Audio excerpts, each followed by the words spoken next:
Note: the following video depicts a specific configuration of the notebook.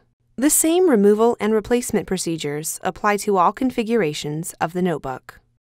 Before you begin, remove the optical drive, if installed, and base enclosure. Removal. Note: ensure that the battery cable is disconnected from its connector on the system board. Remove the two 4mm P1 Phillips-head screws that secure the RJ-45 door to the system board. Lift the RJ-45 door off of the system board and slide it out from under the tabs on the top cover. Replacement. Tow the RJ-45 door under the tabs on the top cover and lower it into position on the system board.